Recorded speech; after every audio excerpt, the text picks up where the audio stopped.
This is Where We Live. I'm Lucy Nalpathanchel.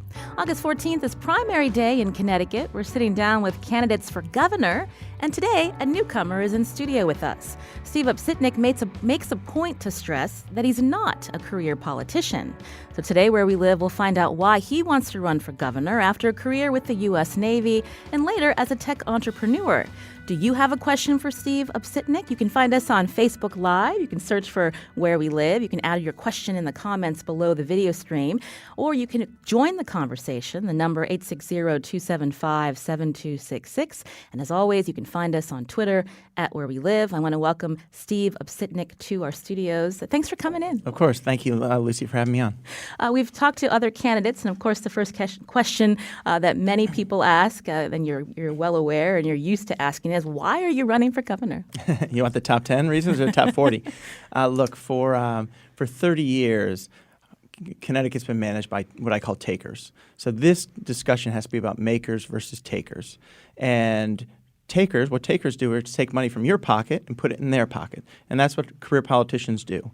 What job makers do, what I do, is help fill people's pockets. If it's the raw material I buy to build my product, or the people I employ along the way, or the customers that benefit from a product. I believe your governor has to be a job maker, not a taker.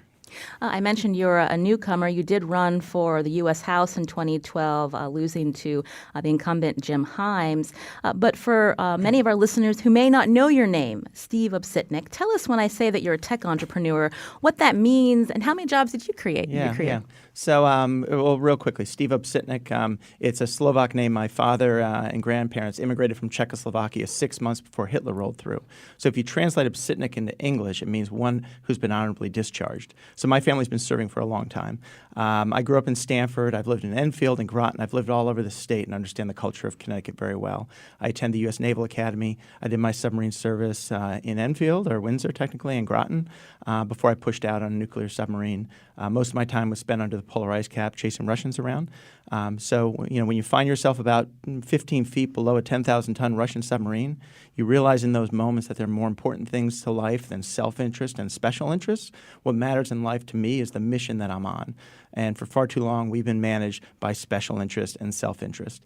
After I got out of the service, I went to business school at Wharton, met a woman on the first day. We went on a long walk, and we've been walking together ever since, almost 25 years later. And before Suzanne Tager is her name, before she was from Westport, before we wanted to move back to Connecticut, we said, let's go to California. What's so special about how they create jobs and we can't? So I've been involved starting 3 successful technology businesses. The one most people are familiar with is that woman Siri that talks to you on your iPhone. I apologize, she's not perfect. But what few people realize is that although Siri was born in Menlo Park, California, there were 2 Yale professors involved early on. Can you imagine if Siri had been born in New Haven rather than Menlo Park, the conversation we'd be having today? So I've created a lot of business-to-business, high-tech jobs. If it was voice-over IP systems to make governments more efficient, redoing DMV systems and Department of Revenue and Taxation, to consumer products like Siri. So I'm unique and different in that I am an outsider. I've built jobs. I've served in the military here, but I understand government. I've built software systems at the federal, state, and local level. I've served in the largest bureaucracy in government bureaucracy in the world, the U.S. military. So I know my way around government. You mentioned making jobs, creating jobs. You have this, it seems, very ambitious goal to create 300,000 jobs in 8 years. Tell us how that can be done in Connecticut. Absolutely. Since I graduated roughly from high school, this state has created 5,600 total net jobs. Texas gives birth to 200,000 a year. And Texas is much bigger than Connecticut. And is much bigger, right? But if you scale what Massachusetts has done over the last 8 years, they have done effectively 300,000 jobs over the last 8 years if you scale the population. So I believe that in doing that, what we have to do is build career corridors in Connecticut, from Enfield to New Haven, from Groton to Greenwich. In these career corridors, there are 42 colleges, trade schools to universities. And there are 24 Fortune 1000 companies who are still here who've put up with the misery of the last 8 years. Not everyone has evicted themselves like GE. So what I believe we have to do around key industries that we do well that are growing, advanced manufacturing, finance and insurance, and healthcare delivery, we need to get a supply chain of trained people new graduates and people retraining like myself for these industries. And what we have to do is talk to the businesses, understand the skills they need, and get the trades and universities to develop people with those skills. There are 50,000 job openings by my math right now in the state of Connecticut that are opening right now. 7,000 software developers. Electric Boat is hiring 18,000, and I can keep going on. So it's focusing on ecosystems around 3 industries, training people. That's about 150,000 people will fill those jobs over the next 8 years, I believe. And the rest come from the effect of you need more people, more plumbers. You need more people in retail. And normally that multiplier effect is not 1 to 1. It's normally 1 to 2 to 1 to 3. So I think I'm sandbagging 300,000. You mentioned Electric Boat. I believe Electric Boat does have a partnership with community colleges on the eastern side of Connecticut to train this next generation workforce because of the ramp up in submarine production. But you want to see that replicated with other industries around other the industries, state. And it's also not large enough. Housatonic Community College down in Bridgeport, they had an advanced manufacturing program, which the state of Connecticut put $30 million in, and they trained 38 people a year. 38 people a year. And I met a gentleman recently he's a graduate. A year and a half ago, or 2 years ago, he was in prison.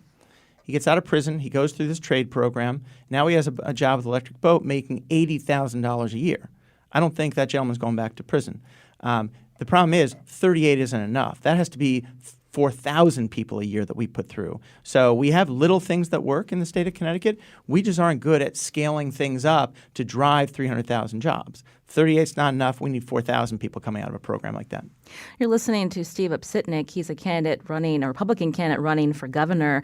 The primary is August 14th here at Where We Live. We're trying to sit down with candidates running for governor, and you can join our conversation, 860-275-7266.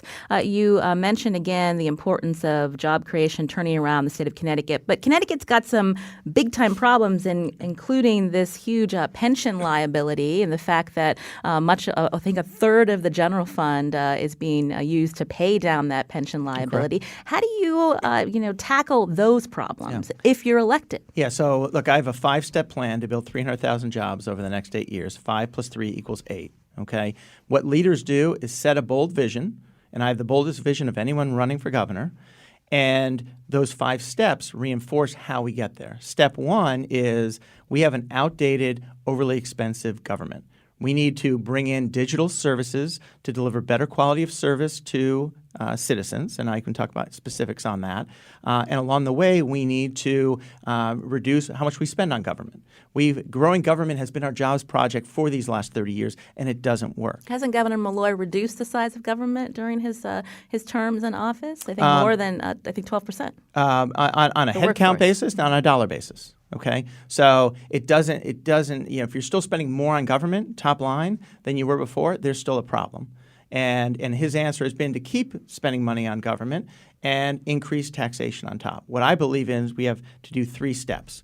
1, targeted tax reform at the likes of about $500 million a year to hug 3 important customers of Connecticut: seniors, people who make $100,000 or less, and businesses. So I have targeted tax reform, which only costs 4% of our budget, roughly 4 to 5%, to hug these people to keep them in Connecticut.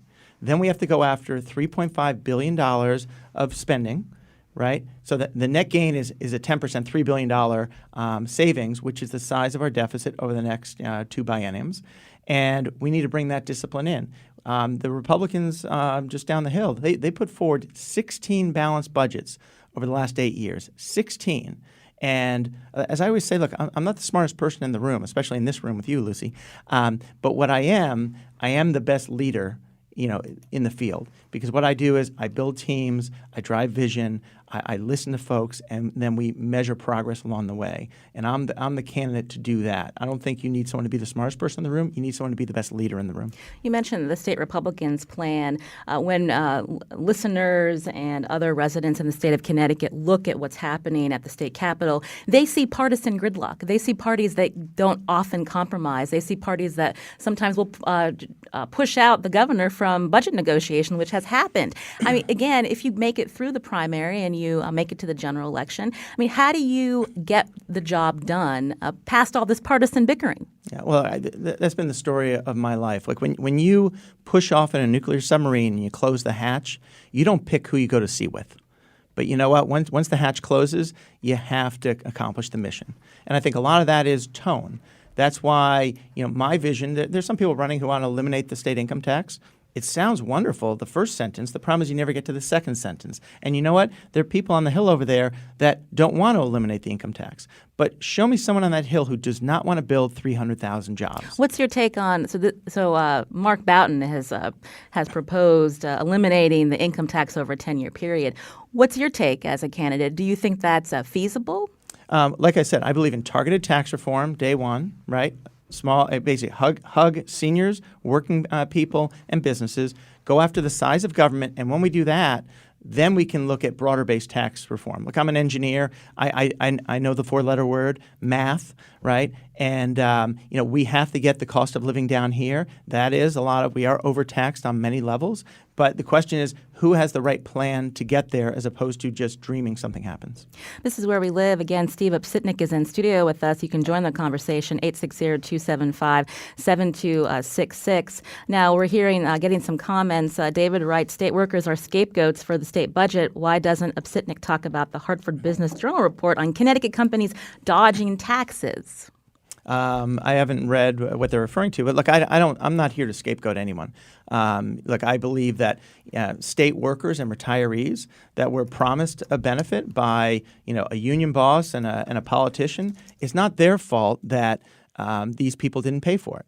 But now is the moment where we need to address that. And the good example is Wisconsin, where their pensions were funded about 38 cents on the dollar.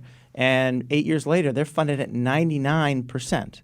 So I believe this is about fiscal stability. It's about bringing fiscal stability to a retiree. It's about bringing fiscal stability to someone paying into a pension who doesn't know if they're going to get it. It's about fiscal stability to a new worker who's coming into the state. And it's about fiscal stability for taxpayers who feel like more and more money keeps going into these fixed costs. So we need to bring together the right team of people to address this. All of the levers are known that are out there. If it's state properties that you can sell to fund it, if it's additional contributions, if it's healthcare costs, there are many different bonding schemes you can go to Wall Street on, and I've researched them. This comes down to the will of the people of Connecticut to bring fiscal stability back to our state. Liz is calling from Avon here on Where We Live. You can join our conversation, 860-275-7266. Liz, go ahead. Good morning, and I'd like to just start my comment question to you by saying, go Army, beat Navy. But I wanted to talk to you about public higher education and what your vision is for public higher ed, because you mentioned Massachusetts is an excellent example of a state who's growing jobs, but they invest in their public higher education systems and in all of their public goods.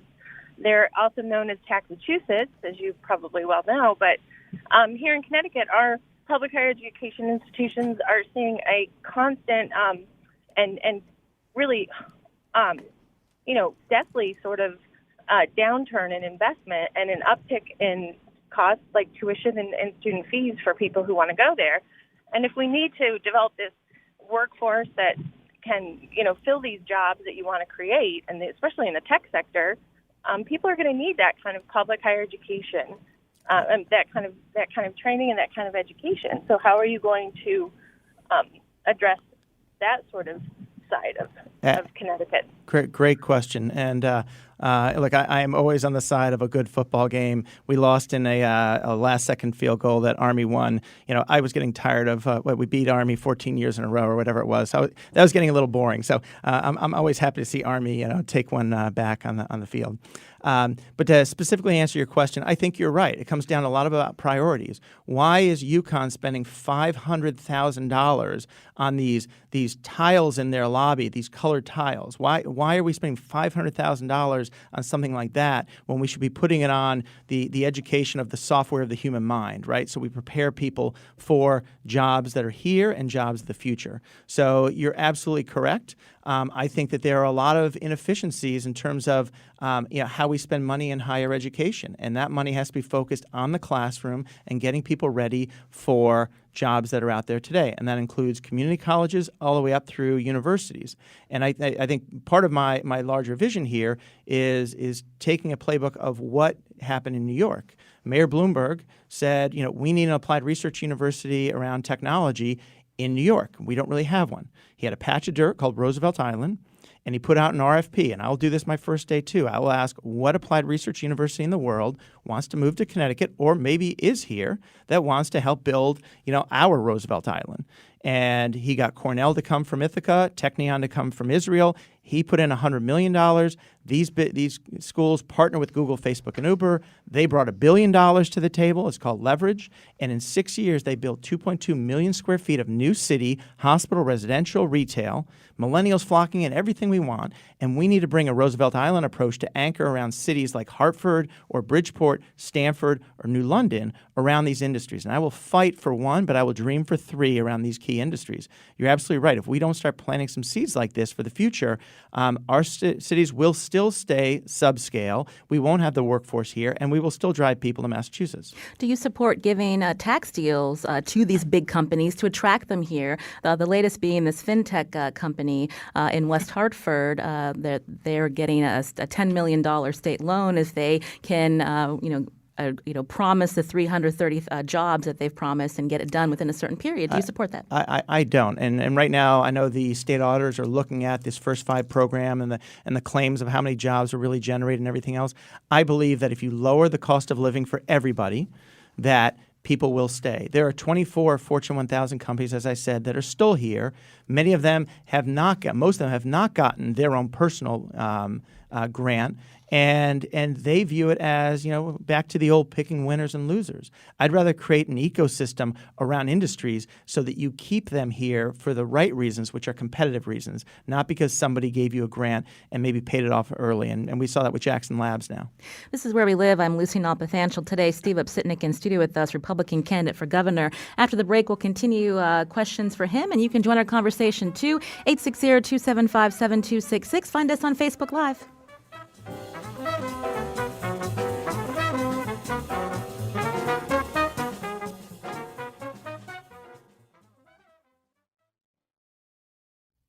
This is Where We Live. I'm Lucy Nalpathanchel. There are 5 Republicans running in the race for governor. August 14th is primary day. Have you made up your mind on who you're voting for? More gubernatorial candidates will be joining us in the days ahead. But what questions do you have for candidate Steve Obsitnik? He's in our studio today. Join us at 860-275-7266. Find us on Facebook Live, also at Twitter. Just search for @WhereWeLive. I wanted to ask you about, qualifying finally for public financing for your campaign. Tell us about how you feel you'll be able to, in these last 3 weeks, to get the word out about yourself when you have 4 other candidates that you're running against. Yeah, we've been up on TV for the last 2-3 weeks already, even before the grant was finally approved. Look, I think there are 5 people out there, and I think what's going to happen is the last 2 weeks are going to be important. A lot of people are finally waking up to realizing there's an election, and this is going to be about makers versus takers. And I'm running against 4 takers. So I am the maker in this race, and people have to pick a path. If you believe a taker is going to solve the problems, go down that path. If you believe a maker is, come down my path. And we're doing a lot outside of the television advertisement, a lot online, a lot of activity out in the field, door knocking. I spend a lot of time meeting people. And normally when I walk away from a door or meeting someone, they're generally kind of in my camp or seriously considering me. Your campaign is also being investigated by the State Elections Enforcement Commission, looking at your fundraising and your campaign's relationship with an independent group set up to support your candidacy. Can you talk a little bit about that and how do you claim that you're not working with this independent expenditure committee? Yeah, we are not, and so we're working with the state and answered all their questions and everything else, and they were comfortable enough that they approved the grant. So we'll let the investigations move forward, and I know that we haven't done anything wrong, so we'll keep moving forward. I wanted to take some calls now. Will's calling from Brantford. Will, you're on Where We Live. Hi, all. How are y'all? We're doing well. Go ahead with your question.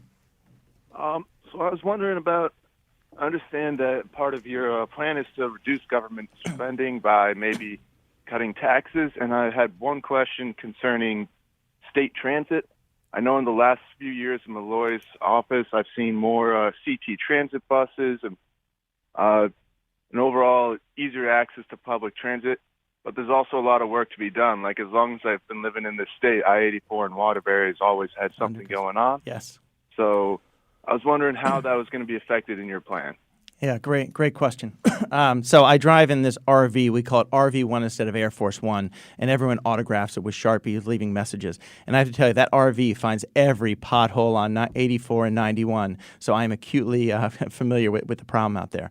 The way I believe we have to address this is fairly straightforward. Number one, I do not believe. Let's talk about roads first, since you've talked about 84. I do not believe in tolls. I don't support tolls because whenever we send more money to Hartford, what happens? It gets spent on some other priority. So, one, I don't believe in tolls. We had a saying in the Navy, it's not what you expect, it's what you inspect. And we need to do a lot more inspecting of our state government. For example, to build 1 mile of road in Connecticut, it's about $445,000, almost $500,000. If you benchmark that to other states, they do it for $180,000. So why does it cost us 3 times more to build a mile of road? Let's inspect that. Those orange DOT trucks you referred to, it's like $400 for a gallon of paint to paint those orange trucks. Why aren't we inspecting that? We have $1.5 billion that goes into our special transportation fund, and it needs to be special. Right now, career politicians pull money from that to pay for the fixed costs of Connecticut, Lucy, that you were referring to. That has to be a lockbox that politicians can't get their hands into. And we need to prioritize projects and be a lot more rigorous on what we're doing and when we're doing it. And then we can move forward from there. But there are many other ways, selectively widening roads, bonding of projects, which I will look into. But I will not put more tax burden on the citizens of Connecticut to begin with. So you don't support tolls, even though many of our neighboring states have tolls. We pay them when we drive through, and they're able to have that extra revenue to pay for a failing infrastructure. But they lose revenue from the federal government that we get right now. And so we are compensated right now. And you look at Massachusetts, they pull in about $280 million a year in taxes from tolls. Only a third of that comes from people from out of state. Okay, so 2/3 of that burden is borne by Massachusetts residents.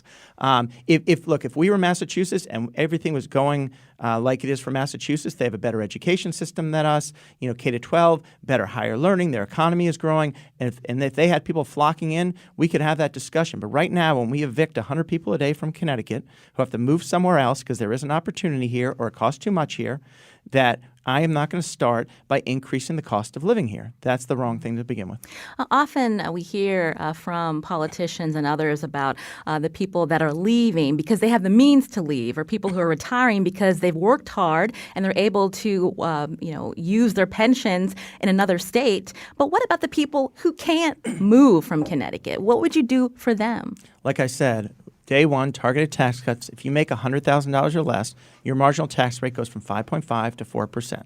Okay. Number two, I will build 300,000 jobs here with you all, and there will be better paying jobs. That plan results in about an increase of disposable income by 10%. Right? It grows our economy by 15% over that period. So we need to focus on better jobs, better opportunity for people. But I have to say, I know people that can't afford to move that are moving because they do the math moving to Tennessee. I met a family. She was a school teacher, maybe in Waterford, and he works for a plumbing company. They're moving to Tennessee because they finally said it's so much less expensive. We'll just pick up and restart somewhere else. And they're going to lose money on their house. And the education system may not be as good, but they are just frustrated that opportunity. They don't see wages growing here for them. What about the many residents in their state who make minimum wage or are unemployed? They're not able to just pick up and move. And I've met some of them that have moved because they have relatives elsewhere. You're right that the bulk of people can't, right? And that's why we need to focus on growing our workforce, right? Our trained workforce, getting people to fill these jobs, the 50,000 jobs that are open now. And part of that is I think we need, and where the state needs to invest is the apprenticeship program. We have about 6,000, 7,000 apprenticeships in Connecticut. Of the 7,000, like 5,000 are tied to the trades. Okay, and I understand that, and we need to grow that too. However, if you look at Germany as a model for apprenticeship, 2% of their workforce is always in apprenticeship. And if you scale that to our population, that's 50,000 apprenticeships we should have. I don't want to run out of time. I want to get to a call soon, but I also want to find out, listeners are curious about where the candidates stand on whether Connecticut should legalize marijuana. Tell us where you stand on that. Yeah, look, I'm a supporter of medical marijuana. As a military veteran, I've seen friends come back from Afghanistan and Iraq, and that's helped them. And we've shown that we've been able to handle that process legally without a lot of other problems to our society. When it comes to legalizing marijuana, It is not a Monday morning activity for me to take on. I'm an evidence-based person. I'm willing to talk to a legislator about it, but I'm here to build 300,000 jobs around these industries. So evidence-based person, happy to have the conversation, but I think it's about the culture we want to have and it's about safety. Those are the two things that I want to have a discussion about. Jonathan's calling from Vernon here on Where We Live as we talk to Republican candidate for Governor Steve Obsitnik. Jonathan, go ahead with your question. Hi, Stephen. I'm a independent, but if I'm honest, I was probably born a Democrat. But I have a question for you on more of the social issues that kind of affect the more on a country level.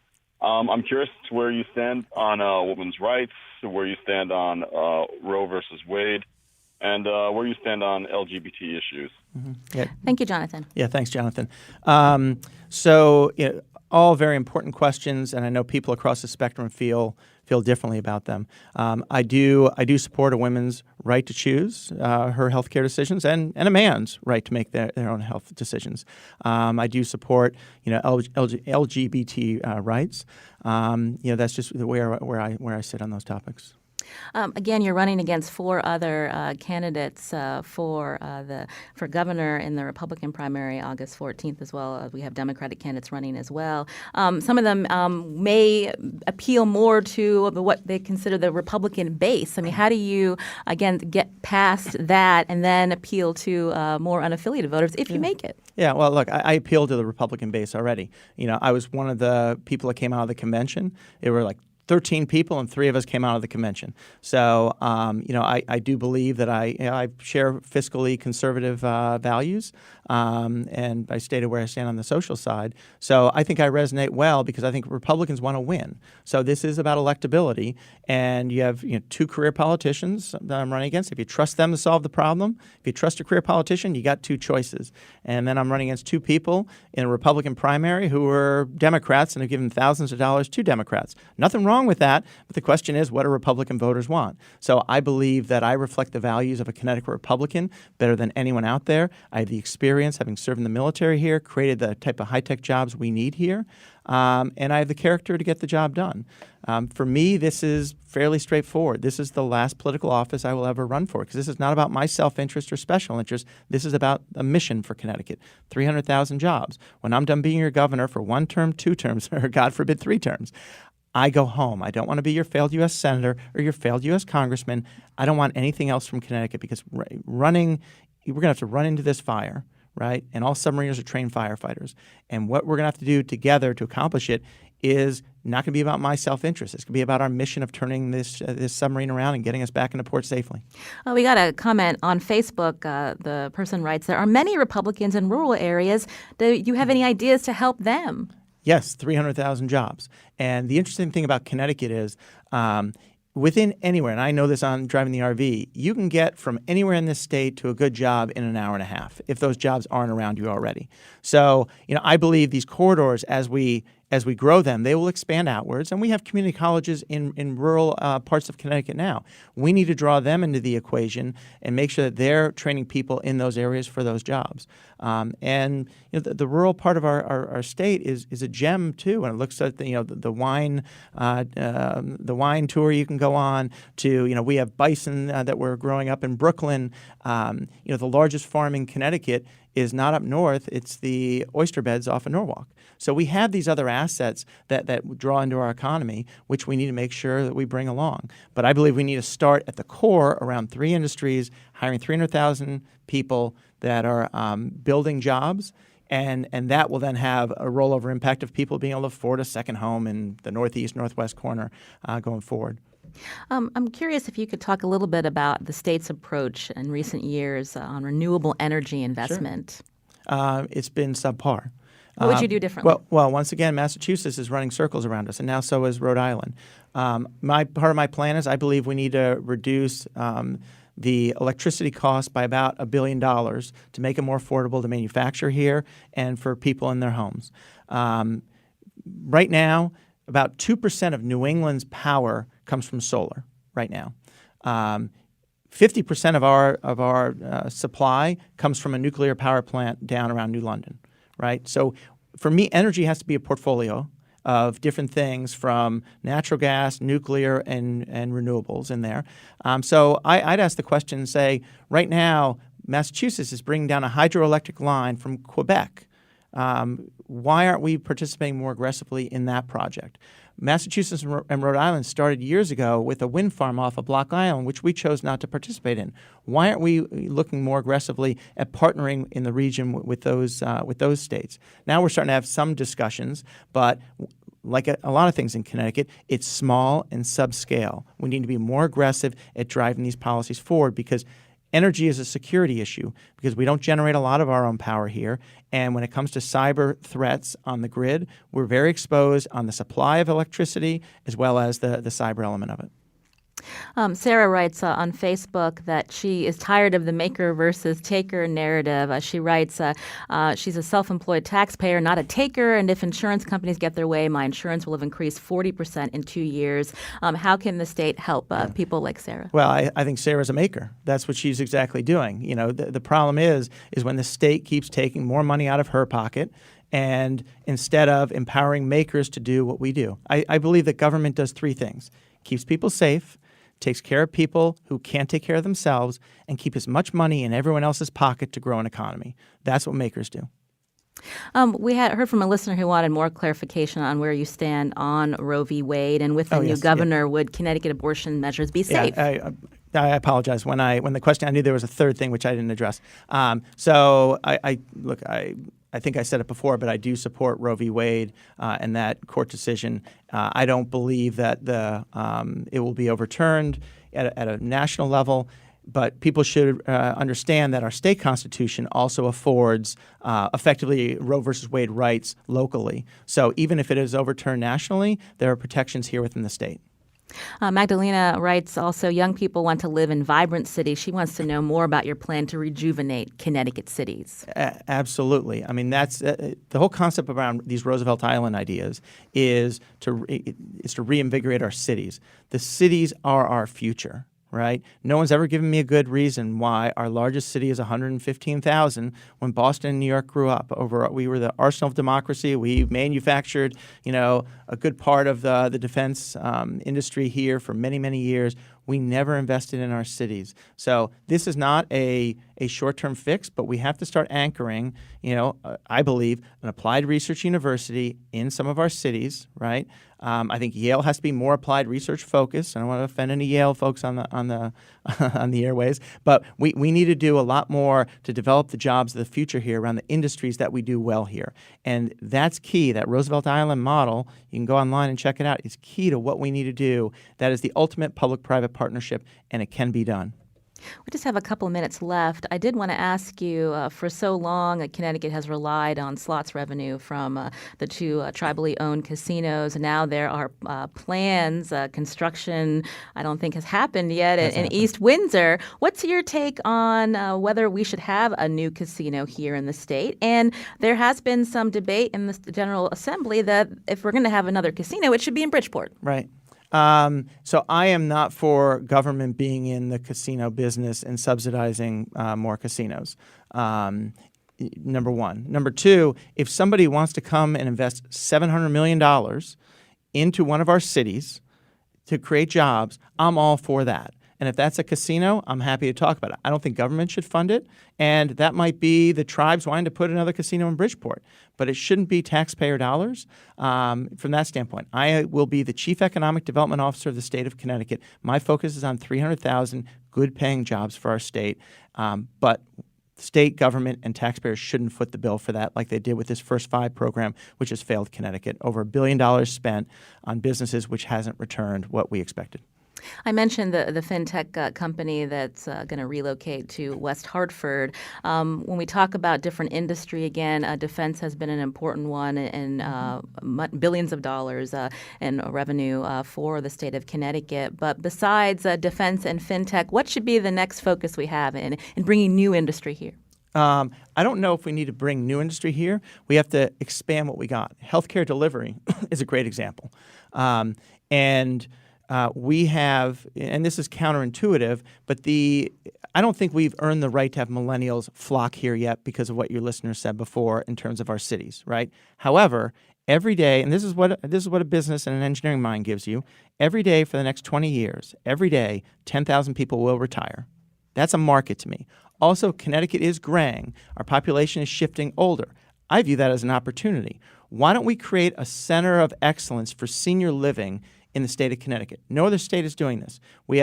Let's just talk New Haven. We have Yale Geriatric, world class. We can rethink how we deliver multifamily living. And if we have the right tax policies, we can get seniors here because they pay taxes, they vote, and all the level accoutrements of Connecticut can be theirs. I want to thank Steve Obsitnik again, Republican candidate for governor, for coming in. The time flies by, but thank you for speaking with us and answering our listener and viewer questions on Facebook Live.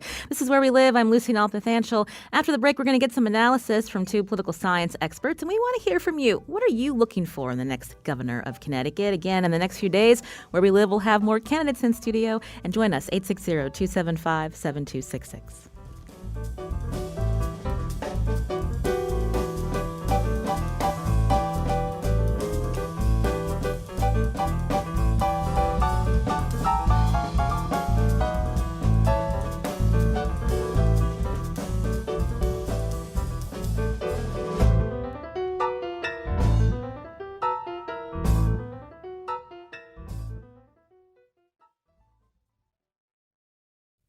This is Where We Live. I'm Lucy Nalpathanchel. He's run for governor before. He's trying again. On the next Where We Live, Mark Boughton will join us. This time, the Danbury mayor has a Republican endorsement, and we're sitting down with him as part of our Meet the Candidates series. What direction does Mayor Boughton want to take the state? We're going to ask him. We want to hear from you, too. That's on Thursday. Join the conversation on air and on Facebook Live.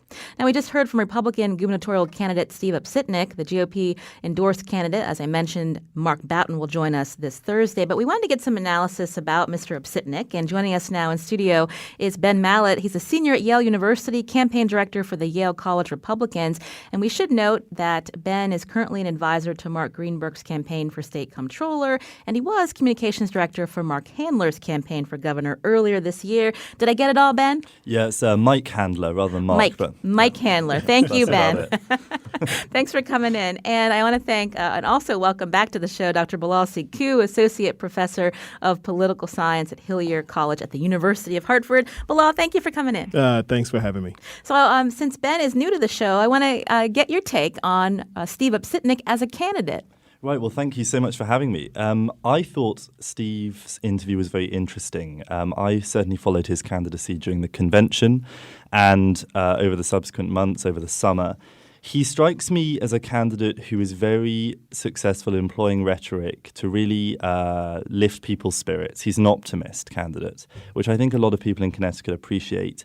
I think what a lot of people, though, are looking for that I certainly didn't hear in your most recent interview, and I think certainly people haven't been hearing on the campaign trail, is detail, is plan. We heard Steve's rhetoric around creating 300,000 new jobs.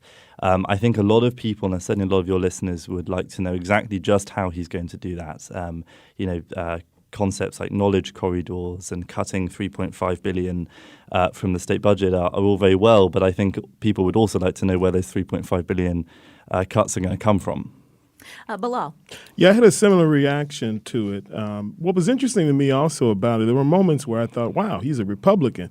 You know, when he talked about, about abortion rights, when he talked about other sort of social issues, I think the call that came in, it struck me is that is not the kind of thing that appeals to a primary base in August, saying you're in favor of a woman's right to choose or LGBTQ rights.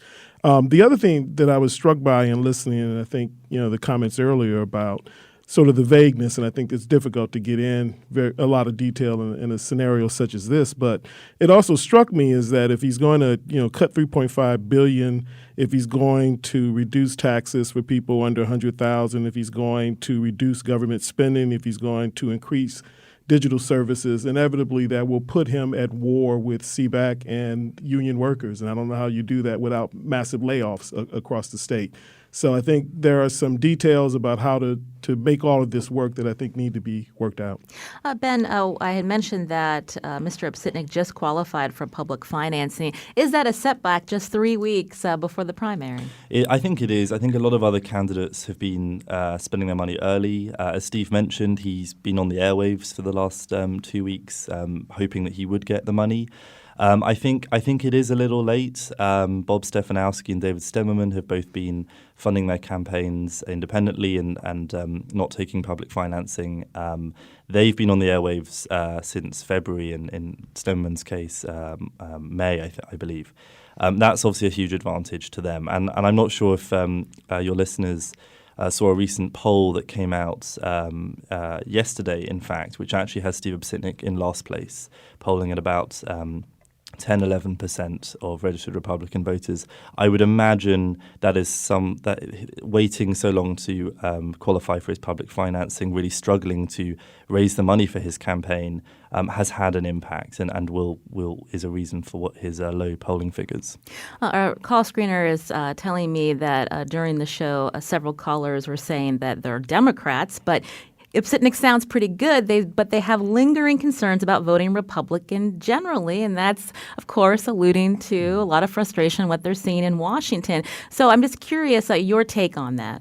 I think electability is a huge issue, and I think a lot of Republican candidates are talking about it head on. In fact, Bob Stefanowski is getting a lot of heat right now because he registered as a Democrat when President Trump became the Republican nominee.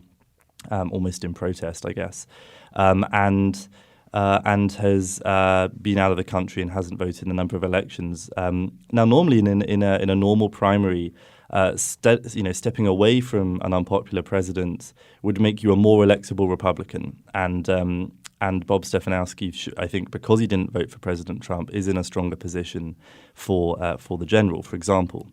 But in this primary, everybody is, piling in on each other. Who's the real Republican? Who's more Republican than others?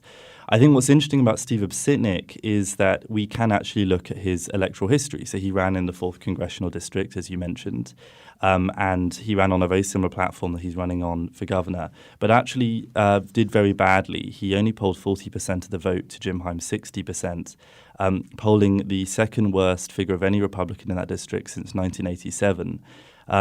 Which I think should concern some voters, especially given that this is about electability in this election. It's all very well choosing a Republican who we agree with, but if they're not going to win, then it's not going to do much good. Bilal, he also, Mr. Obsitnik talks often about how he is an outsider. He's a newcomer. He's not a career politician. But is that what voters are looking for? Well, we have a non-politician in the White House right now.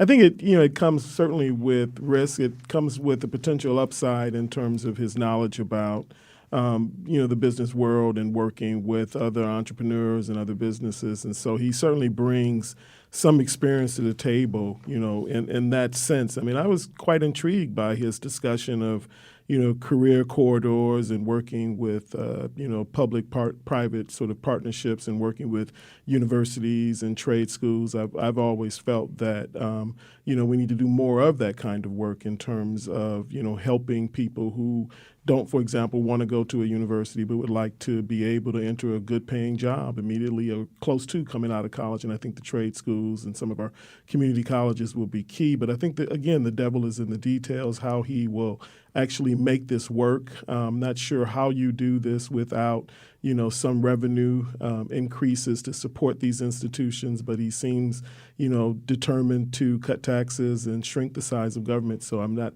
sure how all of that works out in his story that he's trying to tell about how to bring the state back.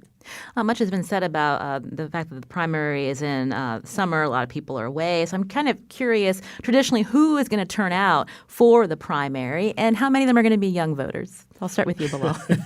Well, the hope is that most of them will be young voters. Certainly, my hope is to see that happen. But the reality is that, during the primary, when people are out vacationing during the summer, you're more likely to see people who are older, better educated, higher income who turn out. But interestingly, though, the number of registrations in the state have increased dramatically among both Democrats and Republicans.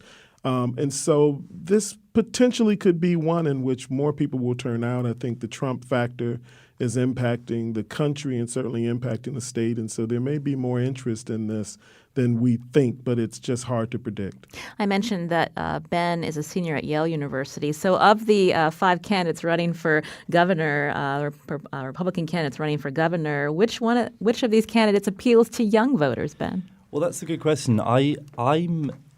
I think Bilal made the good point. I think it would be great if a lot of young people voted in this primary. I would imagine the average age of a Republican primary voter is going to be a little higher than the average age of a Democratic primary voter.